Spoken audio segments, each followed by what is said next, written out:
Hey guys, I'm Jay, and I have a few more thoughts about the StatGear Ausus that I failed to mention in just the past review.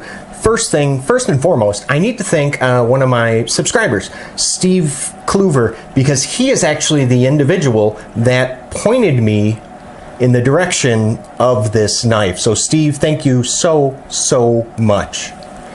Second is going to be the information on the box. Now, if you look at specifically the weight, and it says 185 grams, that's actually incorrect. The 8 and the 5 appear to be inverted because it's actually 158 grams. Not a big deal. But I just wanted to let you know that, the information is incorrect. So, and you know what, that's common with a lot of knives where the information might be incorrect. Not a huge deal.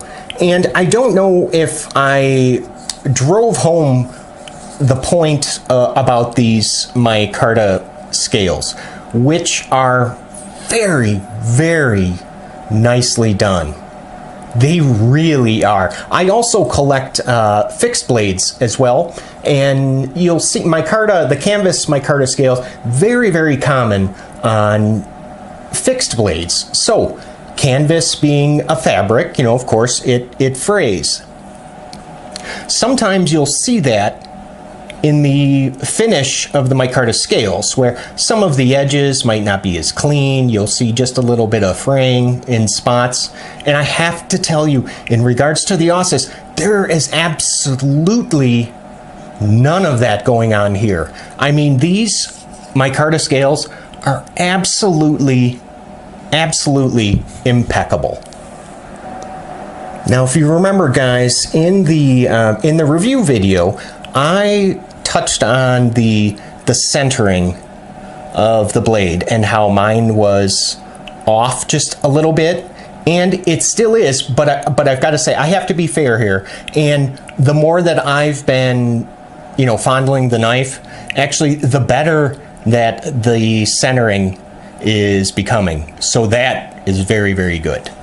And the last point is, now if you do decide to go ahead and disassemble this knife, you have to know that I don't know what kind of thread lock that they used on here, but a common problem with the Ausus is that you're unable to remove the pivot screw. So you're gonna have to heat this up with either a soldering iron or a blow dryer.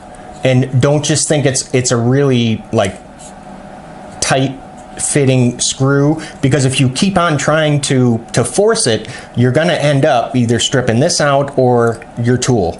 So be very careful, guys, when you do go ahead and attempt to disassemble it. That's all I got, guys. Thanks stopping by, and hey, I'll see you at the next review. You guys take care.